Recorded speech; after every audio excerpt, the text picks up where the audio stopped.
because I made a decision to be true to what God put in me and who I am and how He created me. And it wasn't gonna be for everybody. And you know what? That's okay. It's okay if you're not everybody's cup of tea.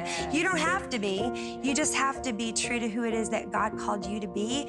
And that's where the longevity comes. When people go, well, I wanna stay the course. Stay the course by staying true, not just to you, but staying true to who He has created you to be. It's basically an insult to God to wish that you had. I've actually never really even fully viewed it that way.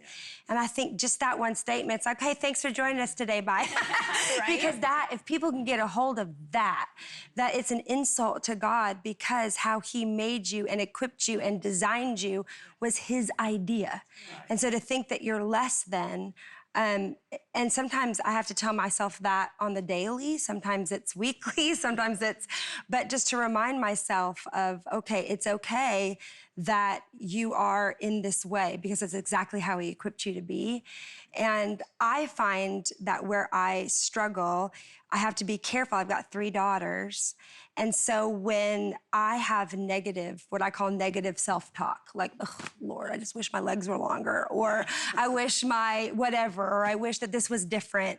You know, not only is it affecting us because not only are we thinking it, but we're saying it, and then we're hearing it being said. So there's this cyclical thing that's happening, but then my kids are hearing me say it. So then my girls are aware of everything I say and how I feel like I'm falling short. And then you realize living in such a way where you feel less than doesn't just affect you. It actually is affecting everybody around you. And that's why I'm actually gonna write that down and take that home to the kids. You know, I think too is when I start thinking of even, so I had sons, and when you have a child, you don't want that child insecure about anything. And this is the way God made you, you know, just because you're little or just because you're this or you're that. So a child is what relates to me, just like you, Natalie, pouring into your child that you never want them to be insecure. That's what God does to us. Right. Yes. He pours in through His Word who we are in Christ so that we're never insecure. We're never looking at them wanting to be like them because we need them. And that's why God makes us, I believe, not have everything, because we need each other so much, you know. Yeah. You know, when you cannot walk in who it is that God has uniquely designed you to be, not only does it rob yourself, but it would have robbed the world from the fruit of a little girl that was looking at you and saying, well, yes, I can. Yeah. Well, yes, I can. And that's the thing, is it doesn't just for ourselves, so that we feel good in ourselves, so that we feel comfortable, so that we feel like we can just finally be okay, but it's also so that a lot of other people, and that's the fruit of our decision and our yes, you know, and that's a reason enough. It is. It says, they that compare themselves among themselves are not wise. And I think, especially as females, we're so prone to, you know, look and see what she has, and I don't have that, and I can't do this that way. If I just had long hair, and exactly, if I just was or whatever smaller, it is. if I could just this. There's always something, always something. And I remember being, you know, the scrawny kid with the long arms and the, you know, hair going this way and that way, and the thumb sucker and the stutterer and the fast talker, and hated my arms, as I said. I was the one who, you know, the boy arms, hated the boy arms, you know, and eventually they became something that people would talk about. But I remember when I was about 20 or 21, and I was listening to Whitney and CC, and I remember the Lord telling me, you'll never be them, but you can be the best you that I've made you to be. Yeah.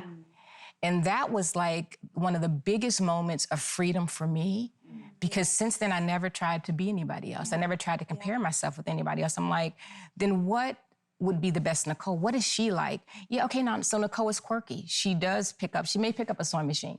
Nicole likes to pick up a guitar. Nicole likes to do flips. Nicole likes to, you know, write songs. She likes to make shirts. You know, Nicole, and socks. And socks, exactly. You do so good. Like all these different quirky things that would make me, I was free to explore because I wasn't trying to fill somebody else's shoes, you know? And so it's been the freeing thing for me. So I'm just saying that comparison thing that the devil tries to trap us all in, it's bondage. It just keeps us weighed down in thinking I'll never be. And it's like, okay, well, I will never be, and that's okay. But I can celebrate somebody else who's doing it. I can celebrate your voice. I can celebrate your beauty. You know what I'm saying? I can celebrate your voice. I can celebrate your everything. You know what I'm saying? I can, and it doesn't withdraw anything from me to do that. A lot of people are constantly chasing. So yes, you have to go through that, but then you get to the place where if you can get to the place where you can accept who God made you to be and walk in it, then I look at you in your not real later years, but in your somewhat later years, and you're still here. The longevity is there. And so I think a lot of people watching even, they're thinking about these things they want to do, or dreams they've had, or platforms they wish they could be on, or whatever it is.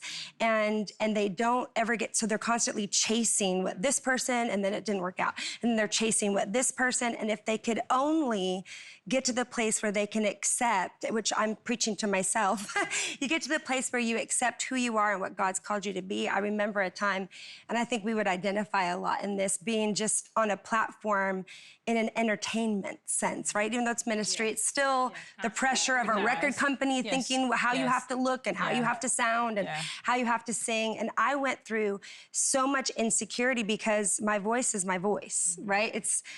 It is what it is. It's power, it's loud, it's strong. They thought I was white, I thought you were black. Right, exactly.